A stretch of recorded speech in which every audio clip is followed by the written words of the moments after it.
ప్రాణహిత చేవళ్ల ప్రాజెక్టుకు కట్టుబడి ఉన్నామన్నారు మంత్రి ఉత్తమ్ కుమార్ రెడ్డి.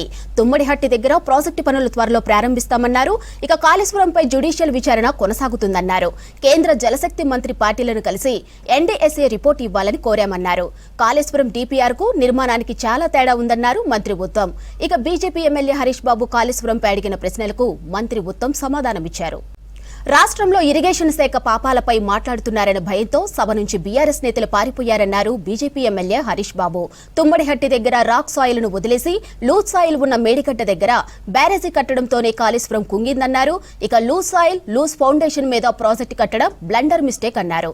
కాళేశ్వరం ప్రాజెక్టు నిర్మాణంపై కేసీఆర్ హరీష్ రావుల మీద క్రిమినల్ ప్రాసిక్యూషన్ జరగాలన్నారు. వారిపై క్రిమినల్ చర్యలు తీసుకోవాలన్నారు హరీష్ బాబు. ఈ సంవత్సరం కాళేశ్వరం గుదిబండ ఎంత అయిందంటే ఈ సంవత్సరం కాళేశ్వరం కేఎల్ఐపికి మనం ద్వారా కేఎల్ఐపి చేసిన అప్పులకు మనం 11,000 కోట్ల రుణభారం కట్టాలి. అవుట్ రైట్గా మన బడ్జెట్ నుంచి 11,000 కోట్ల రూపాయలు కాళేశ్వరం అప్పులకు జమ చేయాలి. ఇంకా మిగతా ప్రాజెక్టులను కలుపుకుంటే ఇంకో 5,000 కోట్లు, అంటే టోటల్గా మన 16,000 కోట్లు వచ్చే సంవత్సరం నుంచి బడ్జెట్ నుంచి మైనస్ చేయాలి. అప్పుల కింద మనం దాన్ని జమ చేయాల్సిన పరిస్థితి అధ్యక్ష. గత సంవత్సరం మనం 22,000 కోట్ల రూపాయలు పెడితే మనం ఖర్చు చేసింది 7,000 కోట్లు మాత్రమే అధ్యక్ష. ఆ 7,000 కోట్లలో కూడా పాలమూరు రంగారెడ్డి 3,000 కోట్లు ఖర్చు చేసినారు.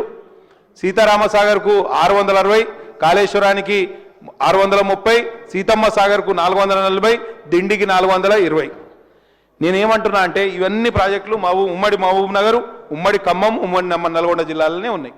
7,000 కోట్ల గత సంవత్సరం ఇక వేరే ఉత్తర తెలంగాణ ప్రాజెక్టులకు కానీ దేవాదులకు కానీ ఇక వేరే దేనికి కూడా ₹1 రూపాయి ఇవ్వలేదు. ఇట్లా జరిగితే మాకు తీవ్రమైన వివక్ష, అన్యాయం జరుగుతుంది అధ్యక్ష. కాబట్టి దీన్ని తప్పకుండా సరిచేయాల్సిన అవసరం ఎంతైనా ఉంది అధ్యక్ష. ప్రాణహిత చేవెళ్ల ప్రాజెక్టు గురించి మీరు మాట్లాడారు. ప్రాణహిత చేవెళ్ల ప్రాజెక్టు మా మేనిఫెస్టోలో ఉంది. We are committed to start the work as early as possible. దాన్ని కొంత ఫైనాన్షియల్, టెక్నికల్, కమర్షియల్ అనాలిసిస్ చేయిస్తున్నాం. మరి తుమ్మడిహట్టి దగ్గర బ్యారేజు, మరి దాని తర్వాత ఏ విధంగా పోవాలని చెప్పి గతంలో ఆ ప్రాజెక్ట్ మీద పనిచేసిన వాళ్ళనే ఎంగేజ్ చేసి మేము ముందుకు పోతున్నాం. We are committed.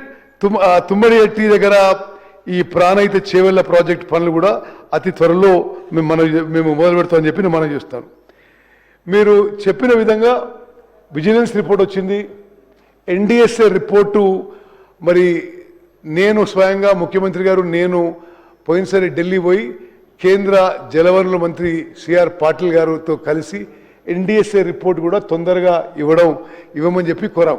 ఈ ప్రాజెక్ట్ విషయంలో చాలా స్పష్టంగా విజిలెన్స్ రిపోర్ట్ కానీ ఎన్డీఎస్ఏ ప్రిలిమినరీ రిపోర్ట్ కానీ డిజైన్లో, కన్స్ట్రక్షన్లో, ఆపరేషన్ మెయింటెనెన్స్లో లోపాలు ఉన్నాయని చెప్పి స్పష్టంగా తెలియజేయడం జరిగింది.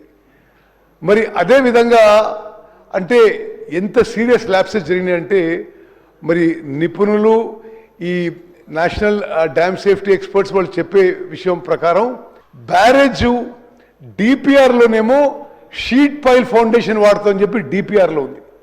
యాక్చువల్లీ కట్టిందేమో బ్యారేజ్ సీకండ్ పైల్ ఫౌండేషన్ టెక్నాలజీతో. మరి ఆ సాయిల్లో సీకండ్ పైల్ ఫౌండేషన్ టెక్నాలజీ నిలబడుతుందో లేదో అనే అనుమానం కూడా ఉంది. ఆ విషయంలో ఎన్డీఎస్ఏ రిపోర్ట్ వచ్చిన తర్వాత తప్పనిసరిగా మరి అది కూడా ఆ వే ఫార్వర్డ్ చూసుకొని ఏ విధంగా ముందుకు పోతామని చెప్పి నేను మనవి చేస్తున్నాను. అదేవిధంగా జ్యుడిషియల్ కమిషన్ కూడా ఒక రిటైర్డ్ సుప్రీంకోర్టు జడ్జు, మరి మాజీ భారతదేశానికి మొదటి లోక్పాల్ వారితో జ్యుడిషియల్ కమిషన్ ఎంక్వైరీ కూడా తుది దశకు వచ్చింది. తప్పనిసరిగా జ్యుడిషియల్ కమిషన్లో వారు ఎవరెవరిని తప్పుపడతారో తప్పనిసరిగా మా ప్రభుత్వం చర్యలు తీసుకుంటుందని చెప్పి కూడా నేను మనవి చేస్తున్నాను.